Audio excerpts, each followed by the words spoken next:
వినండి, పాండ్యరాజు ఆస్థానంలో విద్యోధన శేఖరుడను పండితవర్యుడున్నాడు. నీ పదాల పూజించుకుంటూ నీ నామాన్నే స్తుతించుకుంటూ జీవితం సాగించు ఈ దీనునకు దిక్కు వేరింకెవ్వరు దేవి.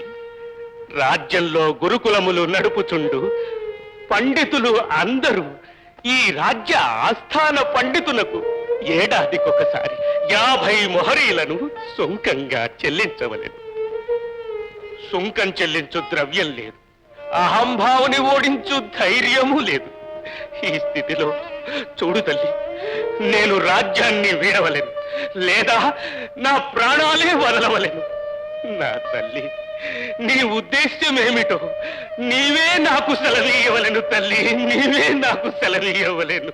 మాతా అంబిక, నీవే గతి, నీవే గతి.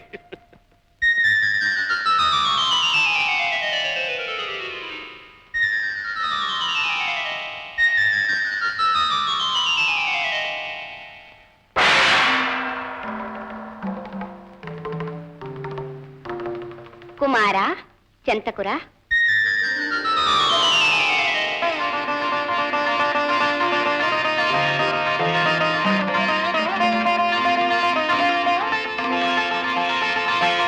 ఏమి తల్లి? కుమారా, నీవు దేవిదాసుని గురుకులానికేకి పాండ్య మహారాజాస్థాన పండితుడైన విద్యోధన శేఖరుడను గర్విష్టి అహంభావాన్నణచి దేవిదాసుని అద్భుత ప్రతిభను ఉగ్గరించి దిగ్విజయ మంది రమ్ము నాయనా. అనుజ్ఞ తల్లి.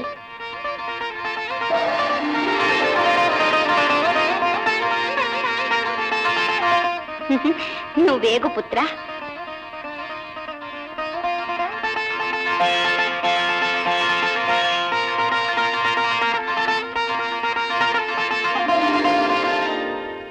మానవులందరూ ఆప్యాయంగా చూచుకుంటూ ధర్మం ఏది అధర్మం ఏది అని సద్వర్తన గరపుచున్నది ఆ తల్లి.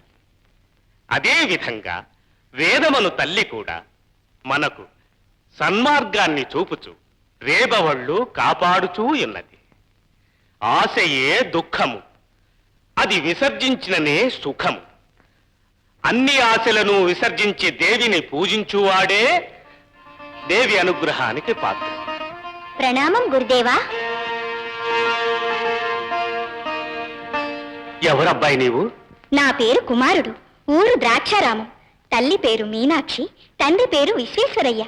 ఆహా, ఎంతటి పవిత్రమైన పేర్లు! ఇంతకాలం గురుకులవాసమనే పేరు కూడా ఎన్నడూ వినని నన్ను నా తల్లి తమ ప్రతిభను పాండిత్యమును విని ఇక్కడికి వెళ్ళమన్నది. అయితే కానుకలేవి ఇచ్చి పంపలేదు. చదువుకు కానుక దాన్ని అభ్యసించుటే కుమారా. అబ్బాయి, చేతిలో ఏదో ఉద్గ్రంథం ఉన్నదే, ఆ గ్రంథం ఏమిటబ్బాయి? నేనే స్వయముగా లిఖించి తిని ఏవో నాకు తోచినవన్నీ నేను వ్రాసుకున్నాను. అబ్బో, ఏది ఒక మారి మేము చూస్తాం.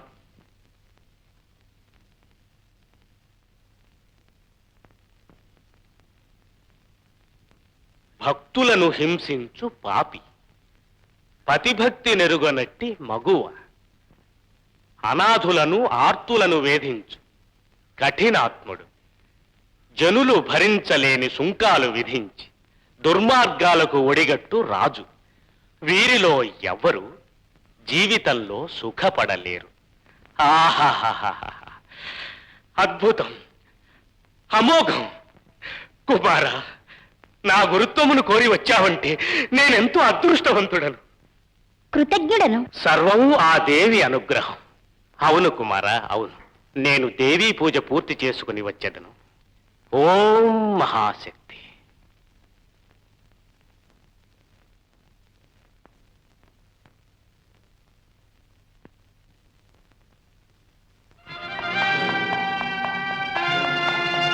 దేవిదాసుల వారెక్కడ?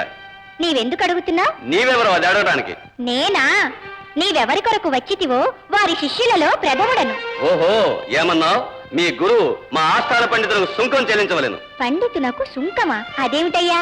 ఆస్థాన పండితులు సకల పండితులను గెలుపొందినట్టువారు, మహామేధావులు. అందుచేత విద్యాలయాలను స్థాపించి విద్య గడపదలుచు సకల పండితవర్యులు మా పండితులకు సుంకం చెల్లించవలెను.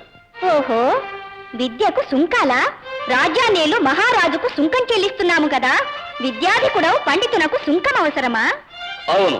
సుంకం ఇవ్వనంటే ప్రతిభావంతులు ఎవరైనను మా ఆస్థానములకు వచ్చి మా పండితుల్ని సర్వ విద్యలందు ఓడించవలను. ఓడించితే వారు మా ఆస్థాన పండితులుగా రాజ్యసభలో పదవినందవచ్చు. సరే, ఉదయాననే మేము ఆ రాజ్యసభకు వస్తాం, మీ ఆస్థాన పండితుని ఓడిస్తాం. నీవా నీవా మా ఆస్థాన పండితుని ఎదిరించి సిద్ధపడుతున్నది? అవును, నా గురువరులతోటి సభా మధ్యంలో పోటీ చేయుటకు మీ ఆస్థాన పండితునకు ఎంత సాహసమున్నది? వారిని ముందు నా మీద గెలువమను. కుమారా, ఆస్థాన పండితుని అవమానించరాదు. అది మహారాజునే అవమానించినట్లగును. గురుదేవా, తమరు కొలుచు దేవి మీద ఆన, నాకు అనుజ్ఞ ఇవ్వండి. ఇక నువ్వు వెళ్ళొచ్చు. పోటీకి ఎప్పుడు వస్తారు? ఉదయాన రాజ్యసభకే.